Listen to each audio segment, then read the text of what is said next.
नमस्कार, India voice देख रहे हैं आप और मैं हूं आपके साथ शिवम दुबे। तो सावन में धर्म युद्ध छिड़ गया। यूपी में योगी सरकार ने कांवड़ यात्रा के रास्तों पर दुकानदारों के नाम लिखवाने का फरमान सुनाया। नाम सुनाया तो सियासत गरमाते हुए देर नहीं लगी। सरकार के ऊपर इस फरमान के बाद दो तरफा वार होने लगे। दो तरफा वार यानी एक वार जो विपक्ष लगातार सत्ता पक्ष पर कर रहा था और दूसरा वार अब जो सत्ता पक्ष के सहयोगी दल हैं वो भी अब इस पर नाराजगी जाहिर कर रहे हैं। आपको बता दें कि वैसे तो हर बार कांवड़ियों और कांवड़ यात्रा के लिए योगी सरकार और यूपी का जो प्रशासन है वो कुछ ना कुछ नया करता ही रहता है, चाहे वो हेलीकॉप्टर से फूल का बरसाना हो, आपको याद होगा, या कांवड़ियों की तरह सेवा करना। लेकिन अब की बार कांवड़ियों के रूट पर नेम प्लेट वाला जो फरमान आया तो विपक्ष के साथ साथ अपनों ने भी सवाल उठा दिया। आपको बता दें कि जेडीयू हो या एलजेपी, यानी कि जो रामविलास पासवान की पार्टी, चिराग पासवान संभाल रहे हैं अभी, या जेडीयू या उत्तर प्रदेश सरकार में सहयोगी दल आरएलडी प्रमुख जयंत चौधरी, अब उन्होंने भी इस पर आपत्ति जता दी। तो आपको एक बार सहयोगी दलों के बयान सुना देते हैं जो इस फरमान पर आपत्ति जताते। देखिए,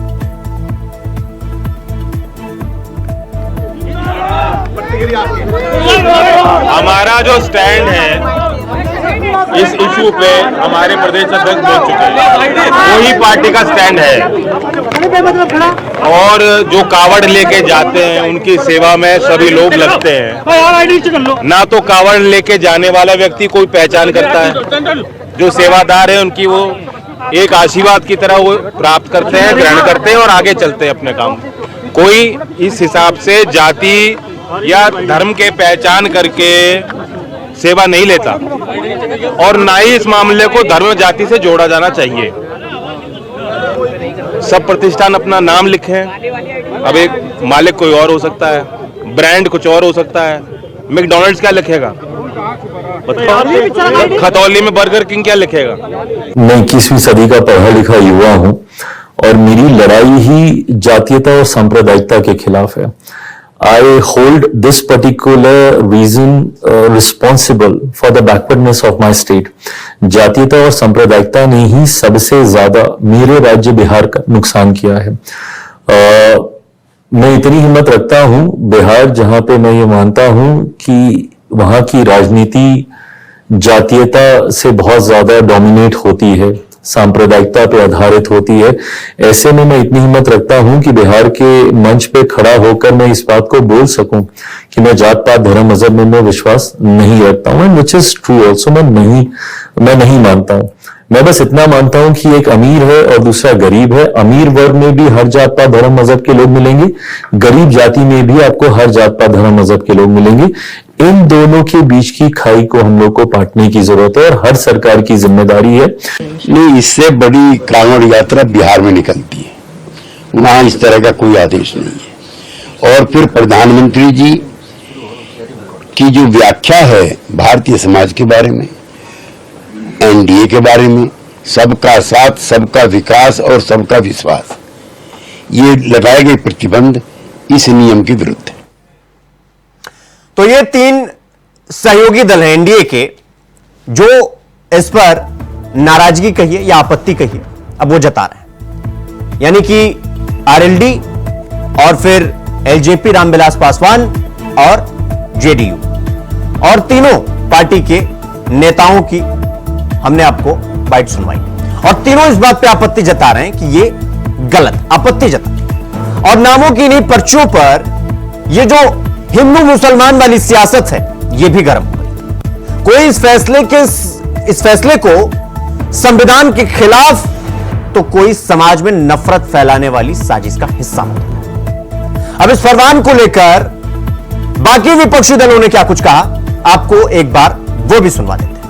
बस हम जाके कांवर लेके जाए और बढ़िया जाकर के भोले बाबा को जल चढ़ाए। बुद्धि में विकृति आई है वह विकृति खत्म हो जाएगी और जो सवाल उठा रहे हैं मुझे लगा है वो सवाल उठाने का काम है वो केवल शुद्ध रूप से मुस्लिम दुश्मन की राजनीति कर रहे हैं। इसके अलावा उनका कोई विजन नहीं है, कोई मिशन नहीं है।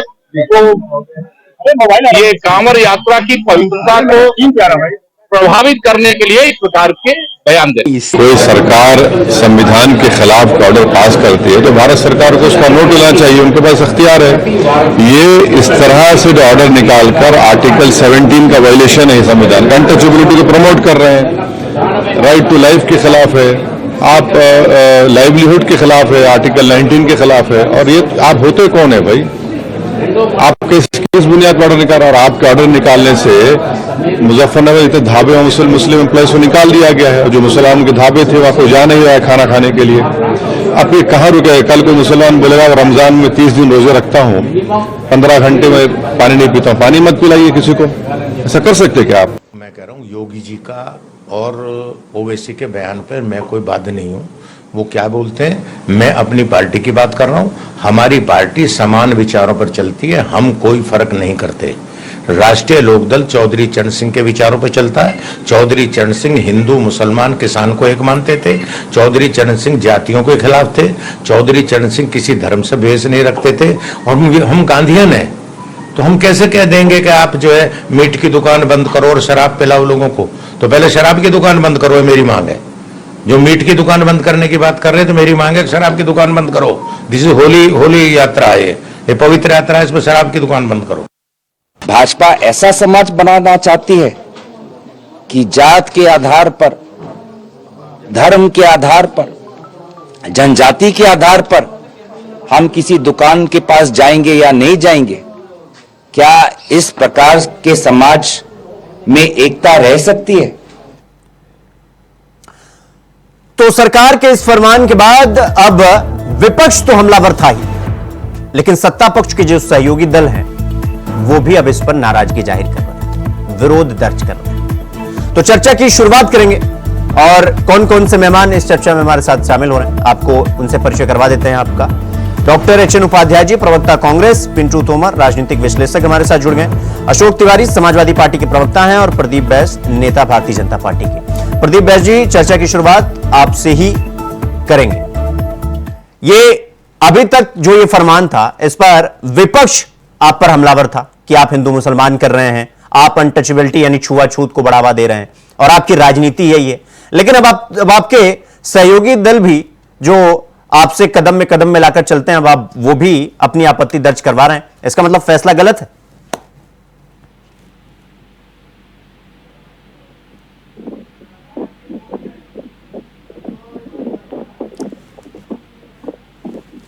प्रदीप जी, आपने म्यूट कर रखा है, एक बार अनम्यूट कर लीजिए।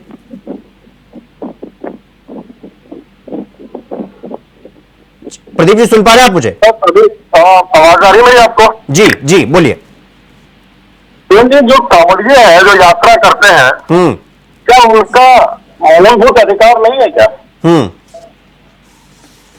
जब कोई पूजा पाठ होती है तो एक विशेष प्रकार का आयोजन होता है और व्यक्ति कभी व्रत रखता है और कभी कुछ चीजों से वो खाने से परहेज करता है। तो क्या कांवड़िए का जो भारतवासी कांवड़िया है उसका अधिकार नहीं है कि उसको भी शुद्ध खाना मिले, साफ सुथरा खाना मिले, या ऐसा खाना न मिले जहाँ सस्पिशन, जहाँ पे असमंजस की स्थिति हो? तो पैसा देगा खरीदेगा ना, वो पैसा देगा खरीदेगा तो उसका अधिकार है कि वो जो सामान खरीदे वो सही सामान खरीदे। और कोई भी व्यावसायिक संगठन या व्यावसायिक कोई संस्था या कोई दुकान, या ये तो एक रूल है और वो 2006 में आया था। प्रदीप जी, आप अपने शुरुआती वक्तव्य में ही फंस गए। आप तो इसका मतलब है कि आपने सीधा सीधा कह दिया कि उनको साफ सुथरा भोजन करने का अधिकार नहीं है। इसका मतलब है कि जो मुसलमान है वो साफ सुथरा भोजन नहीं करवाएगा। सीधा सीधा आप ये कह रहे हैं प्रदीप जी? अरे मैंने ये कब कहा सर? मैं तो बस यही, प्रदीप जी, कि कोई भी संस्थान है, सुनिए बात सुन लीजिए कि कोई भी संस्थान है, ये एक संवैधानिक नियम है कि उसको अपनी पहचान पब्लिश करनी होती है। बिल्कुल, बात खत्म हो गई यहीं पे। इससे ज्यादा और क्या कहा जा सकता है? बाकी खरीदने वाले पे निर्भर करता है, वो ले ना ले, 10 कदम जाके आगे ले। प्रदीप जी, ये तो मैं समझ गया, ये आपने मुझे कहा ये अधिकार है और ये होना भी चाहिए, बिल्कुल होना चाहिए। ये आपके सहयोगी दल समझ नहीं पा रहे हैं क्या इस बात को? अरे सर, सहयोगी दल के पास मीडिया गए, उन्होंने अपनी बात कह दी। एनडीए का अलायंस है, उनको बहुत ज्यादा परेशानी होगी तो वो आएंगे ना, वो आएंगे। एनडीए के अंतर्गत जो प्रॉपर चैनल है उससे कहेंगे। अच्छा, तो मतलब उनका क्या गठबंधन में जो अलायंस है उनका लोकतांत्रिक अधिकार नहीं है कि वो अपनी अभिव्यक्ति कर सकें, और हर अभिव्यक्ति वो करे उसका अर्थ का अनर्थ निकाला जाए? सर, ये तो कोई जरूरी तो है नहीं। अरे तो प्रदीप जी, यही तो हम भी कह रहे हैं, जो अनर्थ निकालने की कोशिश कर रहे हैं आप उसको एक्सप्लेन करिए और अर्थ बताइए क्या है। ओहो सर, देखिए, विपक्षी गठबंधन, जो विपक्षी गठबंधन है, बड़े जोश में था, बहुत ही बढ़िया हुआ, गुबार फूट गया कि सीट हमारी कम आई, उनकी थोड़ी सी ज्यादा आ गई है, तो विपक्ष में ही वो तो हल्ला करना विपक्ष का काम है। देखिए, लोकतांत्रिक व्यवस्था में जो विपक्ष का काम होता है वो सरकार की नीतियों पे टीका टिप्पणी करना होता है, तो विपक्ष अपना जो है लोकतांत्रिक धर्म निभा रहा है। प्रॉब्लम क्या है उसमें? सरकार को जो उचित समझ में आया सरकार ने किया। ठीक है, ठीक है प्रदीप जी, मैं आपके पास आऊंगा। एचएन उपाध्याय जी, मैं आपके पास आ रहा हूं। देखिए, आप लोग मौका ढूंढते हैं टीका टिप्पणी करने का और आपका यह अधिकार भी है। वो कह रहे हैं कि कांवड़ियों का अधिकार नहीं है क्या कि वो साफ सुथरा भोजन कर सके, और उनका अधिकार है वो कहां खाना खाएं कहां ना खाएं, और जो दुकानों का डिटेल है वो तो दुकान के बाहर लगाना ही पड़ता है। इसमें गलत क्या है उपाध्याय जी? शिवम जी, हमारे प्रदीप भाई पहले ही कहे कि कांवड़ियों का अधिकार है स्वच्छ भोजन, तो क्या उसमें तो लिखना चाहिए शाकाहारी और मांसाहारी भोजन, उसमें नाम और धर्म कहां से आ गया?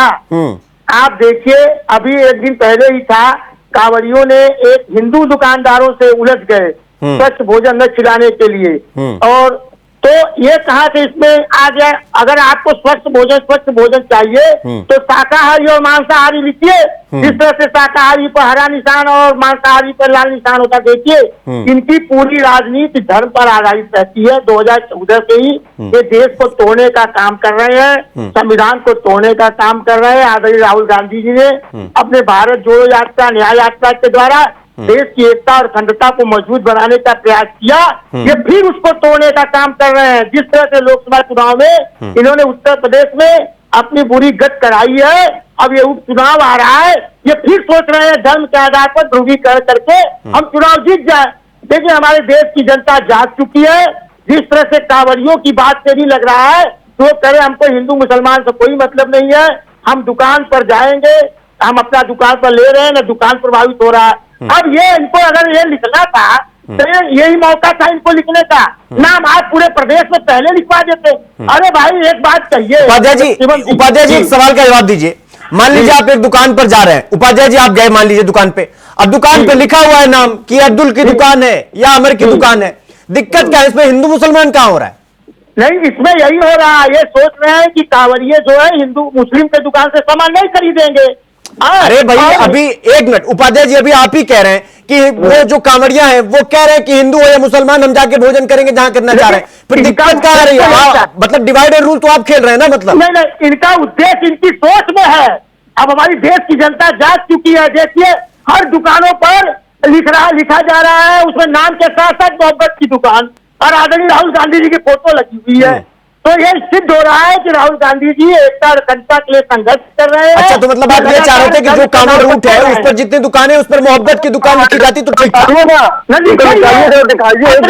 आप लिखे हैं, सब दुकान वाले लिख रहे हैं। आप समझ लीजिए किसकी विचारधारा देश में बढ़िया मानी जा रही है।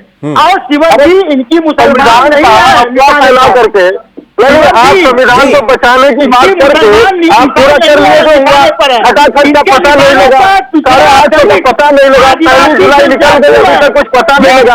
राहुल जी गायब कहाँ है ये तो बता दीजिए। पहले से ही राहुल जी कुछ क्यों नहीं रहे? राहुल जी जवाब हो गए कि जनता जिन्होंने उन पर विश्वास किया था वो 8,500 रुपये मांग रही है। कहाँ है राहुल जी? और जिन्होंने फॉर्म भरा था वो कहाँ है राहुल जी? 8,500 रुपये महीना कहाँ गए? आप बता दीजिए 8,500 महीने कहाँ गए? मुस्लिम और आपको और जरूरत है, झूठा लिए हैं, अब तो और जरूरत है। जो कांवड़ियों के रास्ते में जिसका बिजनेस कम हो रहा है उसको 8,500 रुपये की और जरूरत है। कहाँ है राहुल जी? कहाँ है 8,500 रुपये? कहाँ है?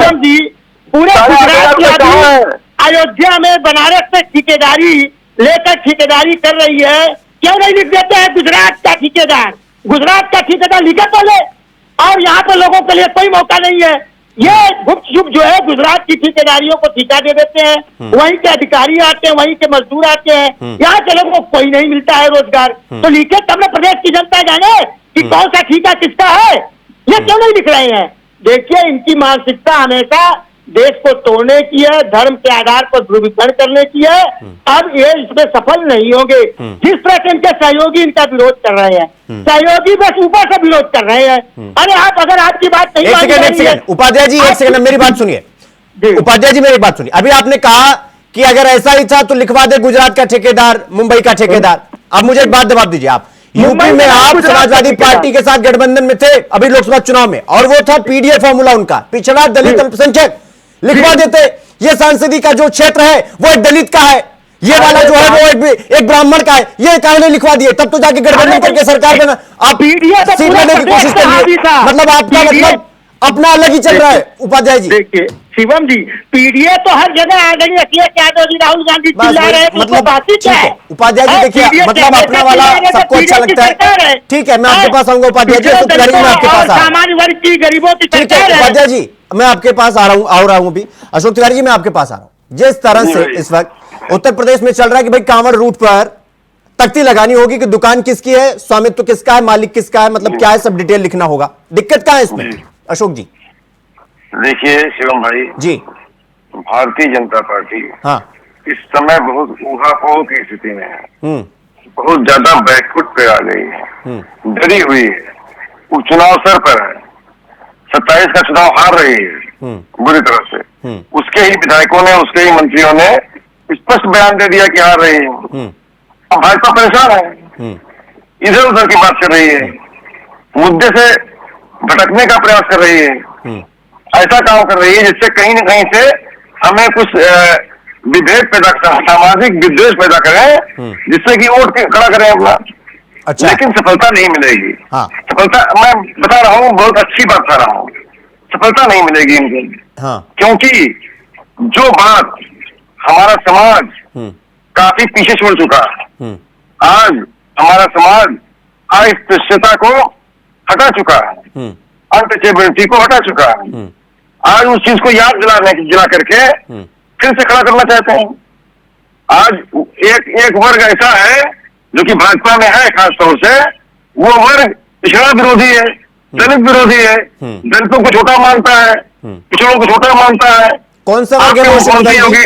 मुख्यमंत्री योगी आदित्यनाथ जी ने 2017 में जब सत्ता मिली उनको, तो माननीय अखिलेश यादव जी का आवाज गंगा जल दिलवाया, उन्होंने पिछड़ा माना उनको, अच्छा, छोटा माना उनको।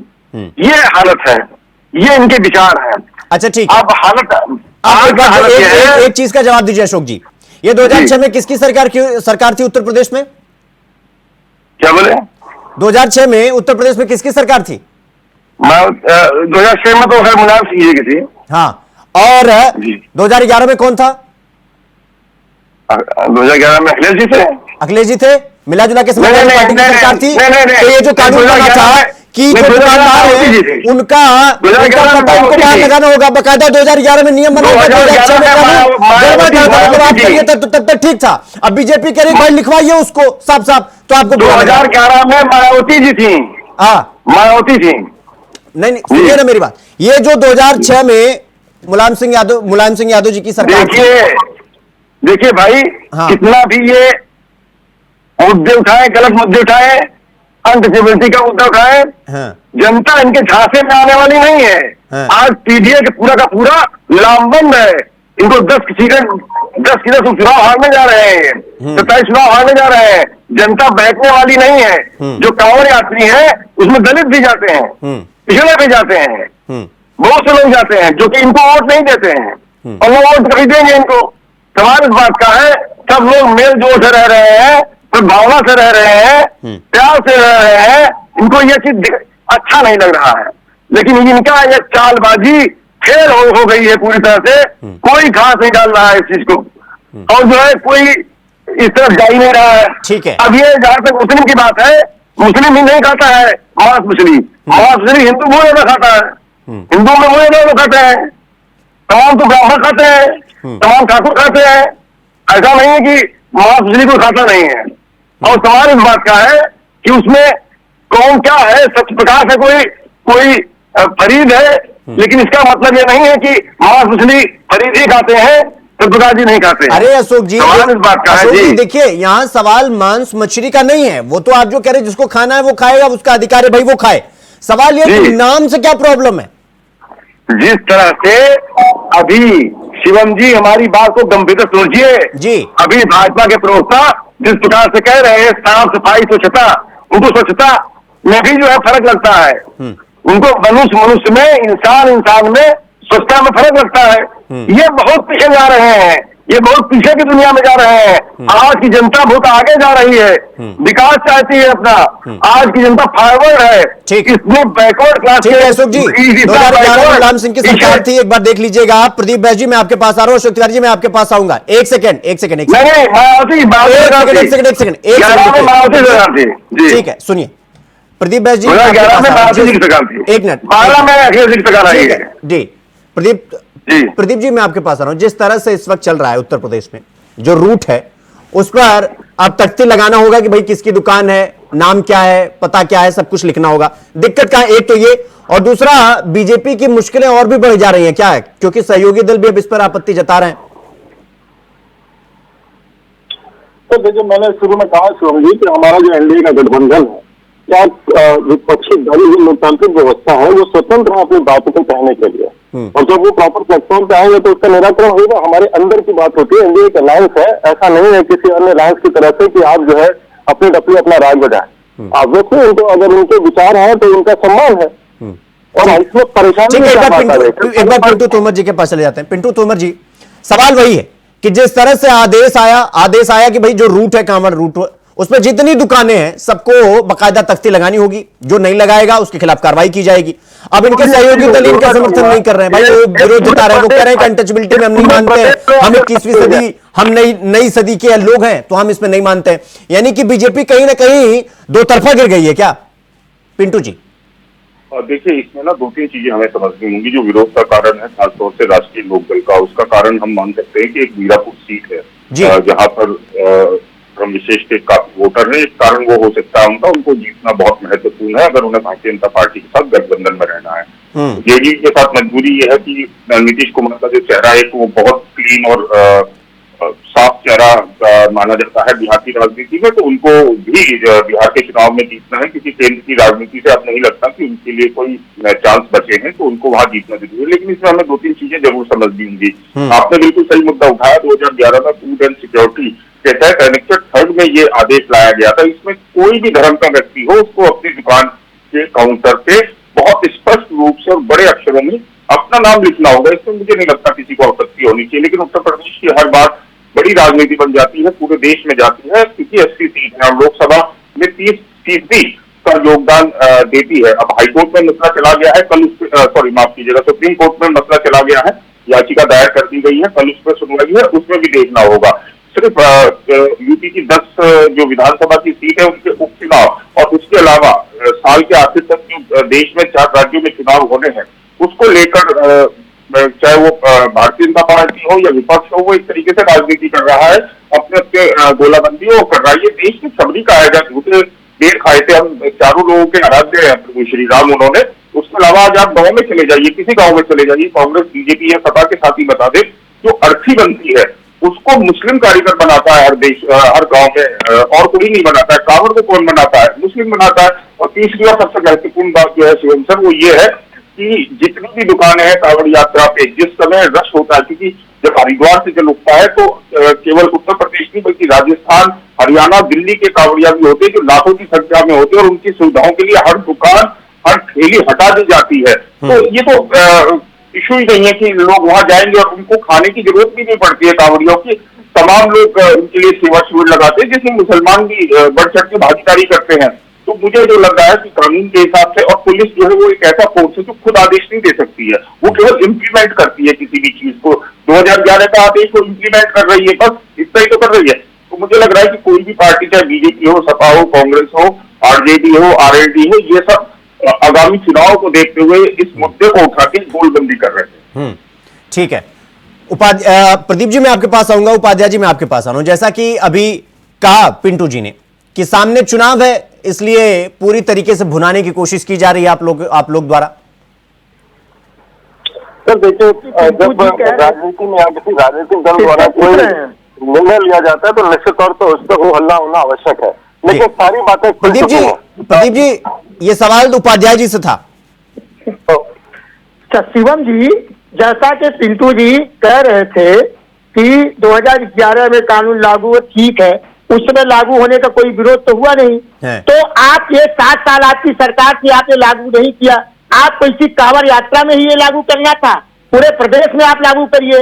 बिहार में क्यों नहीं लागू हो रहा, पूरे देश में क्यों नहीं लागू हो रहा है? देखिए बिहार में जो सहयोगी है, बिहार में चुनाव होने वाला है, आरएलडी के लोग बीरापुर में चुनाव होने वाला, बस दिखावटी विरोध कर रहे हैं। ये देश की और अखंडता के विरुद्ध है। हर चीज का टाइम होता है। ये टाइमिंग इसलिए है कि हिंदू मुस्लिम ध्रुवीकरण करना चाहते हैं। देखिए कानून बनता है, ठीक है, उसका लागू होना एक समय होता है। कांग्रेस जो है संविधान बचाने छोटे मोटे दुकान पर संविधान को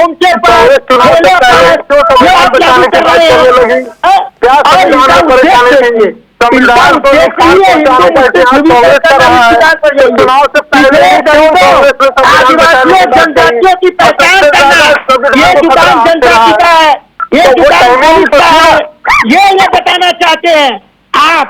ये बताना चाहते हैं कांवड़ियों को, जो हमारे देश की एकता अखंडता भारतीय जनता पार्टी दिखावा कर रहे हैं।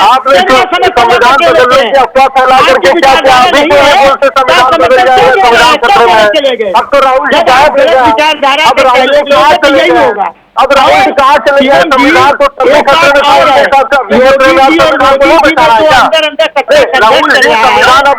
भी एक कारण है। इसमें योगी जी ऐसा काम करेंगे जिससे इनके सहयोगी नाराज और मोदी जी समर्थन वापस ले ले और केंद्र की सरकार गिर जाए और हम निष्कंटक उत्तर प्रदेश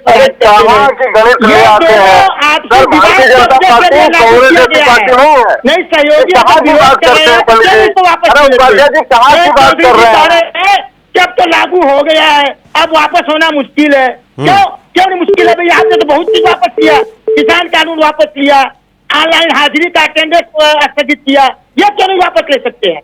ये वापस इसलिए नहीं गए कि केंद्र सरकार मोदी जी अमित शाह को परेशानी में डालना चाहते हैं। जिस तरह से अमित शाह मोदी जी यूपी में योगी को परेशानी में डाल रहे हैं, इससे योगी जी ये बदला लेना चाहते हैं।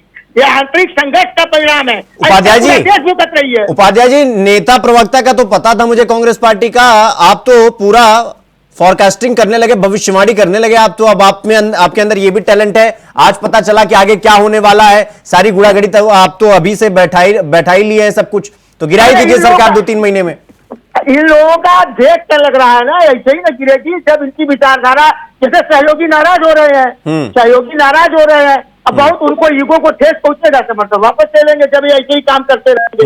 नहीं, सारी बात तो ठीक है उपाध्याय जी, मुझे ये 2006 वाला एक्ट 2011 में जब ये हुआ कि भैया लागू करिए, सभी दुकानदारों को अपने दुकान पर बड़े बड़े अक्षरों में लिखवाना होगा कि दुकान किसकी है, क्या चीज बिकता है, सब कुछ उसका डिटेल देना होगा ताकि लोगों को आसानी से पकड़ में आ जाए। तो अब वही चीज फॉर्मूला वहां अप्लाई हो रहा है, तो दिक्कत क्या है? अब आप ये कह रहे टाइमिंग का सवाल है। 7 साल क्या किया इन्होंने, और उसमें खोमचे खेले वालों का थोड़ी विवरण था जो ठेले पर लिखवा रहे हैं ये।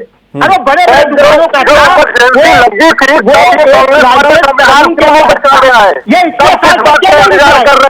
जी हमारी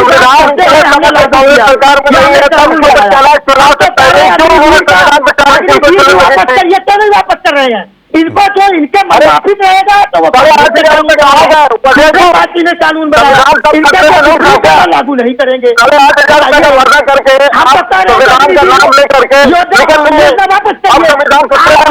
रोजगार के लिए क्या काम किया? आज सरकार जब से बनी है रोजगार के लिए मुद्दा पिछड़ा दलित एक सेकेंड उपाध्याय जी ये जो एक्ट था ये तो 2006 में बन गया था, इसके बाद से आपकी सरकार थी 7, 8, 9, 10, 11, 12, 13, 14, आपको 8-10 साल में नहीं समझ में आया कि यह अनटचेबिलिटी को बढ़ावा दे रहा है। आर्टिकल 17, आर्टिकल 19 का जो है वायलेशन है और लोगों को छुआछूत और उनका जो अधिकार है वो हनन किया जा रहा है, उसको हटा देते हैं आप। आपका 8 साल चला गया, आपने तो कुछ नहीं बोला इस पे, सरकार तो थी आपकी केंद्र सरकार में। वो लाइसेंस नीति की पारदर्शिता आदि के लिए बनाया गया, तो इनकी तरह बांटने के लिए नहीं बनाया गया। ये अच्छा। इसका दुरुपयोग कर रहे हैं। ठीक है, इनकी मानसिकता जी जो उन्होंने बनाया था आप उसका फायदा उठा रहे हैं, दुरुपयोग कर रहे हैं, एक। और दूसरा ये कि अगर सर इतना ही सब कुछ ठीक था तो आपके जो सहयोगी दल हैं, चाहे वो बिहार से हो चाहे वो उत्तर प्रदेश से हो, आपका समर्थन क्यों नहीं कर रहे हैं? अलग अलग मतलब एक ही ट्रैक पर चलना है लेकिन सब अलग अलग भाग रहे हैं, मतलब ढाक के 3 पात की कहानी है क्या प्रदीप जी? अरे जरा विपक्ष जो कहे वो सब सही है, क्योंकि विपक्ष का काम अब केवल कहना ही है। अभी तक विपक्ष तो नहीं जाता, अब तो आपके सहयोगी दल भी कह रहे हैं ना। सुनिए तो सर मैंने क्या कहा आपसे कि एनडीए अलायंस की जब बैठक होगी उसमें वो बात कर तब सरकार उसको उसका निराकरण करेगी ना, या हवाई बातें होती हैं, अफवाहें तो बहुत चलती रहती है। विपक्ष के हमारे सहयोगी जो है वो अपने संयोजन के थ्रू कहेंगे, उसमें तो हम कभी मना नहीं कर रहे, कुछ हम कह ही नहीं रहे, वो हमारा इंटरनल अलायंस की बात है। अब कोई इंडिया गठबंधन थोड़ी है कि पंजाब में विपक्ष में लड़े और दिल्ली में साथ में लड़े, तो ये थोड़ी होता है इस तरह से। अब बहरहाल देखिए उसी लाइन को पकड़ लेते हैं ना कि बनाया कांग्रेस ने, इम्प्लीमेंटेशन अगर भारतीय जनता पार्टी करा रही है तो इनके पेट में दर्द क्यों हो रहा है? दूसरी बात कि सर अब ये बोल रहे हैं टाइमिंग की बात है, आप आज संविधान बचाने की बात कर रहे हैं, देश में सबसे काला काल आपने इमरजेंसी लगाई, सब कुछ कांग्रेसी कहां से क्यों नहीं संविधान बचाने की उनको सुध आई? तो देखिए इनकी टाइमिंग में बड़ी गलतियां हैं, तो इनको केवल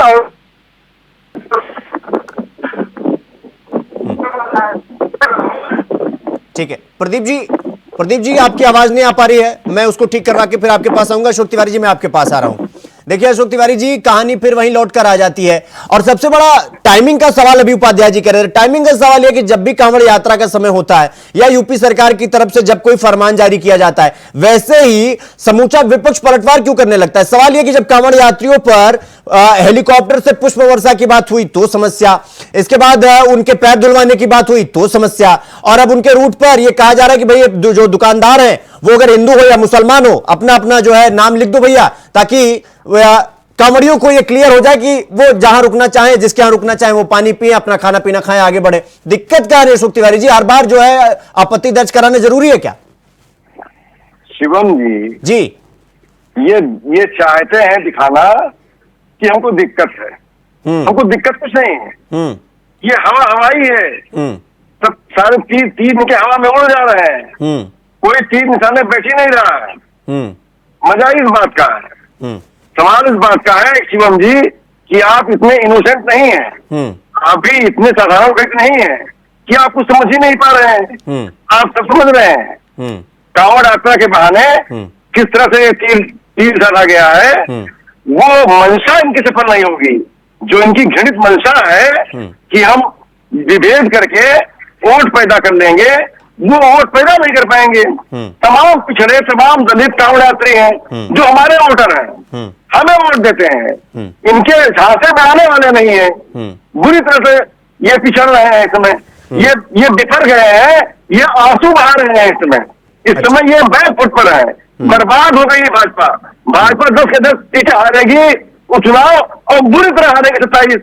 आज हमारे राष्ट्रीय अध्यक्ष तिवारी जी नहीं उड़ते हैं, आप सीटें जीते हैं, सरकार बनाई है, आज देश में उनके बोलते नहीं, आप नहीं बोलना चाहिए, आप जरूर जीते हैं लेकिन आप सरकार में आज हमारे साथ है, में करेगा, उत्तर प्रदेश में, अन्य प्रदेशों में भी करेगा, महाराष्ट्र में करेगा, हरियाणा में करेगा। पीडीए कमर कस के तैयार है, किसान कमर कस के तैयार है, नौजवान कमर कस के तैयार है, आधी आबादी महंगाई से त्रस्त है, पूरा का पूरा जनता जन समर्थन हमारे राष्ट्रीय अध्यक्ष माननीय अध्यक्ष के साथ है, समाजवादी पार्टी पूरी ताकत से इंडिया गठबंधन के साथ आज इनको परखने जा रही है। जी ये दुख है इनका, तकलीफ है इनकी, और उनको एक पैसे का सहारा नहीं है, इस राजनीति से 10 वोट नहीं बढ़ा पाएंगे अपने। जी ठीक, ये अशोक जी, शिवम जी, एक सेकंड प्रदीप जी, पहले आपके पास आ रहा हूं मैं। मेरा ये सवाल था, देखिए अभी आपने कहा कि भाई उनका अधिकार है, कांवड़ियों का सब कुछ है, मतलब सवाल तो अभी जो अशोक जी कह रहे थे, डाउट तो वहीं पैदा हो जाता है कि अगर इतना ही है तो केंद्र में आपकी सरकार है, पूरे देश में ये लागू करवा दीजिए कि भाई जिसका अधिकार है सब अपने अपने दुकान पर अपना अपना नाम लिखें। वो उपाध्याय जी जो कह रहे हैं टाइमिंग का समय और कांवड़ यात्रा में ही क्यों आपने जो है नाम लिखने वाली बात कही? तो देखिए होगा शिवम जी, होगा। अभी जो है ये उत्तराखंड में हुआ है, मध्य प्रदेश में तैयारी है। देखिए ये जो किसी नियम बना है, और ये नियम कोई ऐसा तो है नहीं कि जनता का विरोध का नियम है, ये किसी जनता के विपक्ष का या जनता विरोधी तो कोई ऐसी बात है नहीं ना। ये तो केवल ट्रांसपेरेंसी की बात है। भाई आपका व्यापार है, आप उसको खुल के बताइए ना, डर किस बात का आपको? उसको ईमानदारी से प्रदर्शित करिए, गर्व होना चाहिए, आपका व्यापार है, आपकी उससे आजीविका चलती है, उसमें शर्माने छुपाने की बात क्या है? छद्मता की उसमें बात ही क्या है? तो प्रदीप जी सवाल यह था कि ये जो एक जब महीना खत्म हो जाएगा, सावन खत्म हो जाएगा और कांवड़ यात्री जलाभिषेक करके वापस अपने घर लौट आएंगे, तो ये नियम जो अभी लगा है, ये तख्ती वाला, ये हटा दिया जाएगा, ये लगा रहेगा?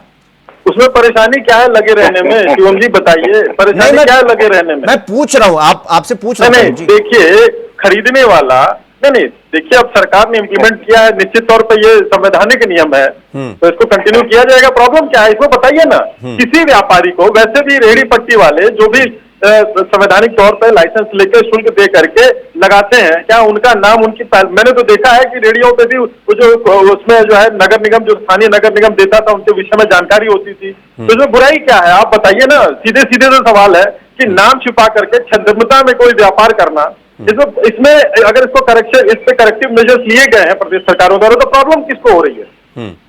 नाम प्रदर्शित वालों को प्रॉब्लम नहीं हो रही, खाली विपक्ष को प्रॉब्लम हो रही है। हो सकता है कि ये लोग कुछ ये वाला भी काम करते हो, तो बात तो वो जांच का विषय हो सकती है, लेकिन जो व्यापार करने वाले लोग हैं उनमें जो राजनीतिक लोग नहीं है, उनको कोई प्रॉब्लम नहीं है। मैंने भी काफी सारे सोशल मीडिया पे वीडियो देखे और लोगों ने लगा करके रखा है। ठीक है प्रदीप जी, मैं समझ भी रहा हूं आप किस बिना पर ये बात कह रहे हैं, ठीक है।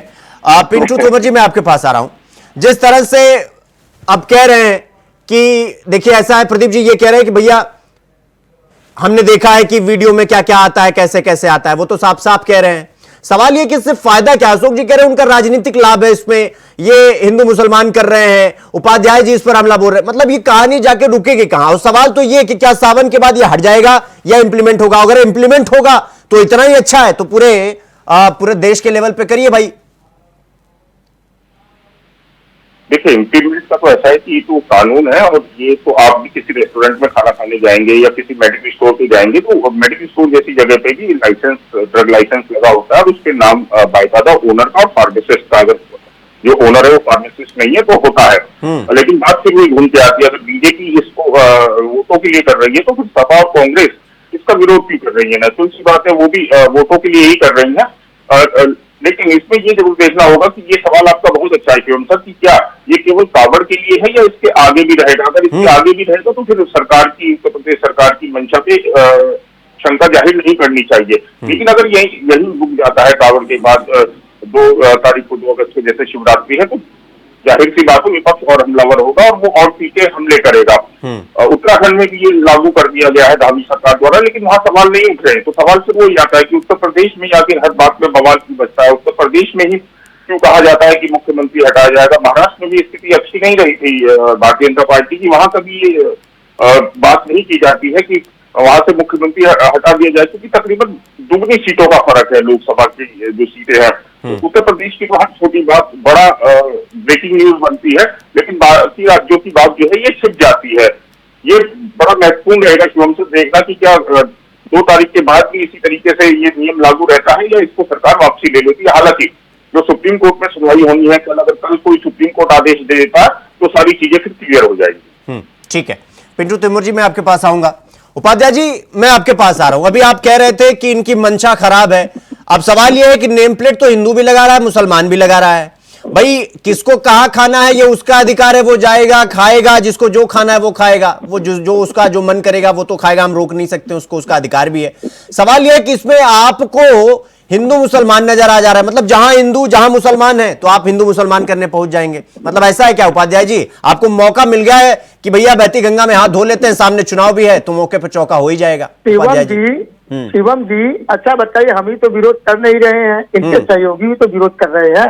ये सहयोगी भी तो इसको इस नीति का विरोध कर रहे हैं, यानी ये गलत है, ये देश को तोड़ने वाली राजनीति कर रहे हैं। आप बताइए। यही तो आपको और मौका मिल गया उपाध्याय जी, यही तो मैं प्रदीप जी से कह रहा हूं बार बार कि आप ये अपने सहयोगियों को समझाइए, क्योंकि उपाध्याय जी तो जंगल में लोमड़ी की तरह बैठे हैं कि जहां भी घात लगे लगाए रहिए।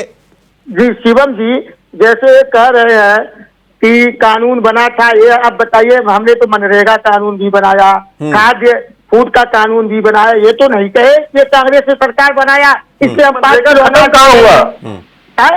वो तो जो इसके लिए कह रहे हैं ये, अरे हमने बनाया था वो लाइसेंस नीति को पारदर्शी बनाने के लिए, बड़े बड़े दुकानदारों के लिए, तो पूरे देश में लागू किए होते तो नहीं किए। अब कांवड़ यात्रा चल रही है और इस समय इन दोनों लोगों में विवाद चल रही है आपस में केंद्र और राज्य में, और उपचुनाव होने वाला है, इसको देखकर इन्होंने जो है लागू किया कि हम बहुत सबसे बड़े हिंदू नेता हैं। एक सेकंड उपाध्याय जी, इससे बीजेपी को क्या फायदा होने वाला है आगे आगामी चुनाव में? योगी जी अपने को अधिक से अधिक हिंदू नेता के रूप में अपना बनाना चाहते हैं, मोदी बनाना चाहते हैं। अरे कौन सी दुनिया में जी रहे हैं भैया, योगी जी तो पहले ही बहुत बड़े नेता है। अरे आप कैसी बात कर रहे हैं?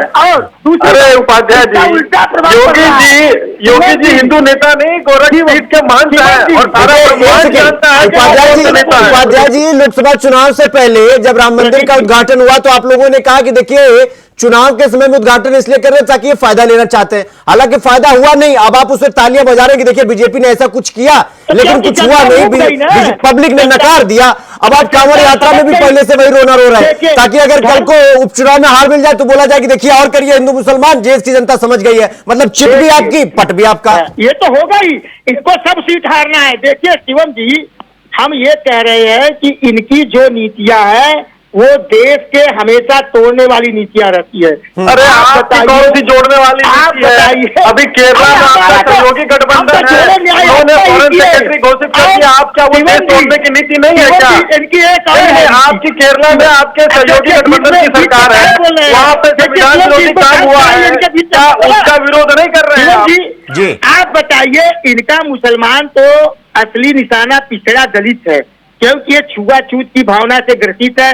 दलितों का दुकान लिखवाना चाहते हैं कांवड़ यात्रा में, पिछड़ों का दुकान लिखवाना चाहते हैं, पिछड़ा का दुकान है, ये दलित का है, आदिवासी का है। अरे भाई साहब दिखाना चाहते हैं। अरे भाई साहब क्या बात करते हैं? ठीक है उपाध्याय जी, प्रदीप जी बता दीजिए, आप छुआछूत में बिलीव करते हैं, हिंदू मुसलमान करते हैं, यही आपकी राजनीति है प्रदीप जी?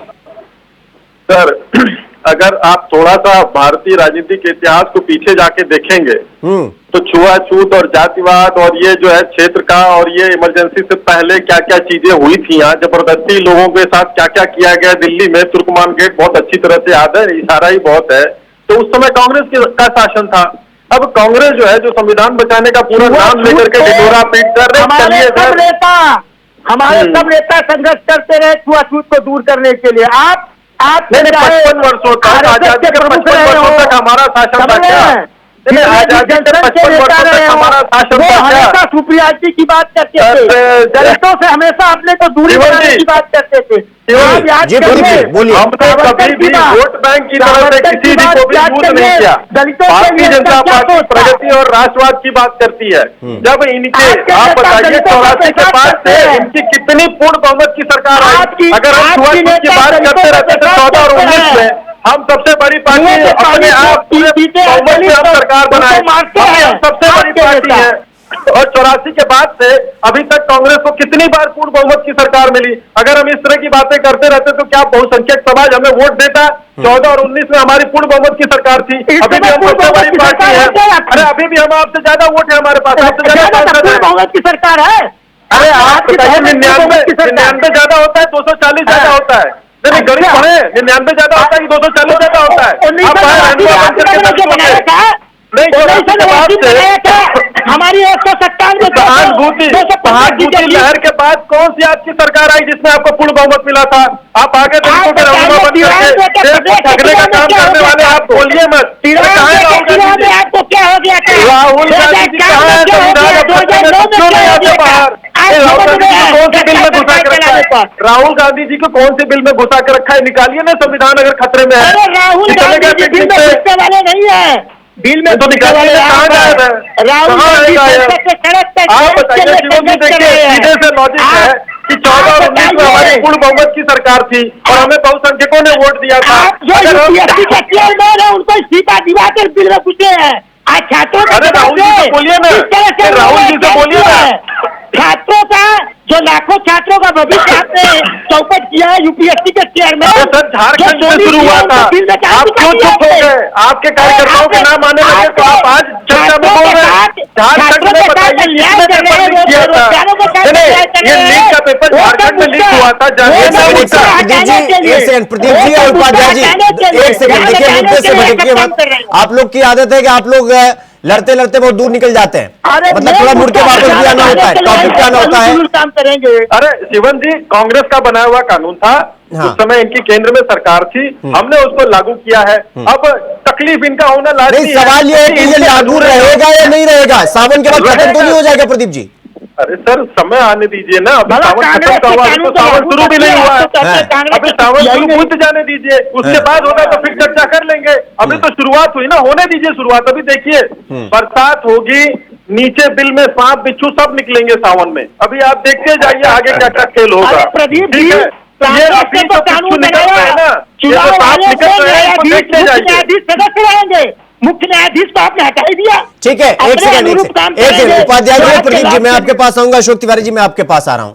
देखिए सामने एक चुनाव है और ऐसी बात नहीं है कि समाजवादी पार्टी मौका नहीं ढूंढ रही है। सर पीडीए के दम पर आप कह रहे हैं कि हम जातिवाद नहीं करते, हम छुआछूत पे नहीं मानते, और ये बीजेपी ये कर रही है, हिंदू मुसलमान कर रही है। सर चुनाव में हमने अभी देखा क्या कुछ हुआ। अब सामने विधानसभा उपचुनाव है, इसलिए आप लोग और भी बहती गंगा में हाथ धो रहे हैं कि भैया मौका मिल गया, बीजेपी ने दो नाम अलग अलग करवा दिए, बीच का नाम निकाल लो, हिंदू का भी अच्छा और मुसलमान का भी अच्छा। अशोक जी देखिए शिवम भैया, आईने की तरह साफ है राजनीति, आईने की तरह। आज पीडीए इनके दांत से आईने की तरह साफ है, जलेबी की तरह सीधी। आईने की तरह साफ है। आज पीडीए इनके योगी बाबा के दांत से फूटने वाला नहीं है। पीडीए लामबंद है। और जो अन्य वोट थे वो भी आज युवा जो है उसमें राजपूत, ब्राह्मण, वैश्य सभी के लड़के हैं। युवाओं में पीडीए भी है। युवा पूरी तरह से लामबंद है उनको उखाड़ फेंकने के लिए। आज इनका जन समर्थन इतना घट गया है कि जन सामान्य में घट गया है। इनके जो अपने वोटर थे वो भी इनके साथ नहीं रहे, वो भी हमारे साथ आ रहे हैं धीरे धीरे। सवाल इस बात का बिल्कुल सिकुड़ गई है, बिल्कुल पिछड़ गई है भाजपा। भाजपा का कोई पुरसा हाल नहीं है। और ये सब सोचना करने से 10 वोट नहीं पाएगी भाजपा। ये चैलेंज करता हूं मैं आपके चैनल पर, 10 वोट नहीं बढ़ेगा इनका। नहीं देखिए अशोक जी, आपकी जो सारी जो आपत्ति है इसको लेकर कि बीजेपी ऐसा करती है, बीजेपी हिंदू मुसलमान करती है, मैं सब मान ले रहा हूं। चलिए एक क्षण के लिए मैं मान लेता हूं। आपको याद है कि जब कांवड़ियों पर हेलीकॉप्टर से पुष्प वर्षा हो रही थी तो आपके पार्टी के नेताओं ने उस वक्त क्या कहा था? अरे जो रात गई बात गई कैसे जी? राजनीति में इतिहास बहुत टटोला जाता है, इतिहास टटोले। एक बात बताइए, पुष्प वर्षा में कौन सा हिंदू मुसलमान था जिस समाजवादी पार्टी के नेता ने उस पर आपत्ति जताई थी? अरे पुष्प वर्षा किया, ठीक किया, क्या गलत किया? जो अब जनता मान गया है हिंदू धर्म का ठीक है,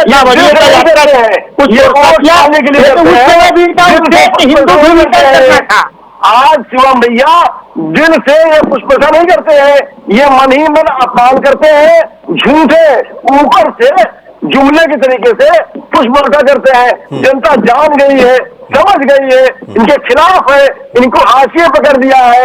आज 240 बनाकर रोक दिया है। हम सबसे बड़ी पार्टी के रूप में ऊपी में उभरे हैं। सवाल इस बात का है, ये है कहाँ?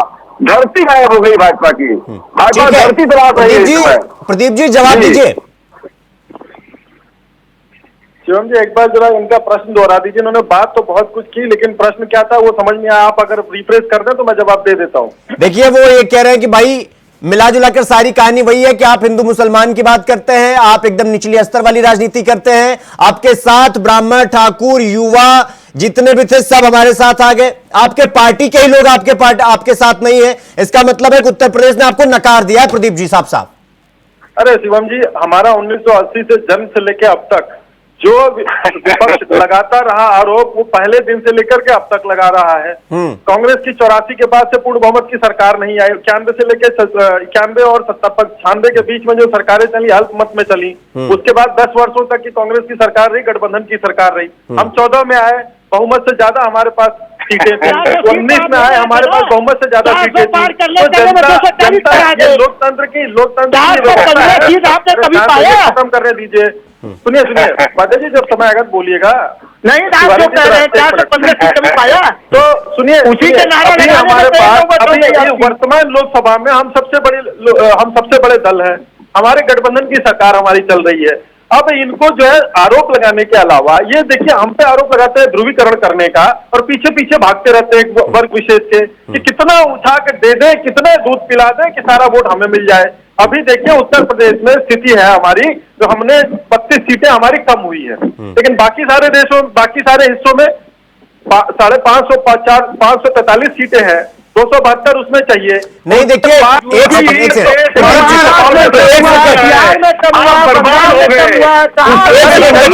इलेक्शन पे तभी आप चले जाएंगे।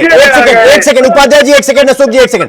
प्रदीप जी, मेरा सवाल ये है, जो अशोक जी ये कह रहे हैं कि आप किसी एक वर्ग विशेष की पार्टी है, आप उन्हीं को बढ़ावा देते हैं, सीधा सीधा अशोक जी कह रहे हैं आपके ऊपर। वो कह रहे हैं आप सभी धर्म, सभी जाति, समूह, संप्रदाय को लेकर नहीं चलने वाले हैं, आप किसी एक खास वर्ग के पार्टी है और आप खास वर्ग के नेता हैं।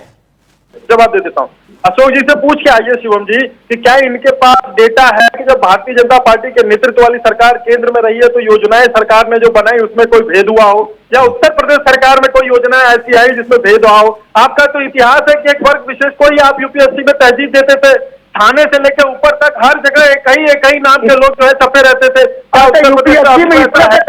कभी चयन नहीं होता, ऐसा है क्या? सारी योजनाएं सबको बराबर, वहाँ किसी की जाति धर्म नहीं देखी जाती। सरकारी योजनाएं जो होती है सभी के लिए समान होती है, लेकिन इनके ऊपर आरोप जरूर लगे हैं।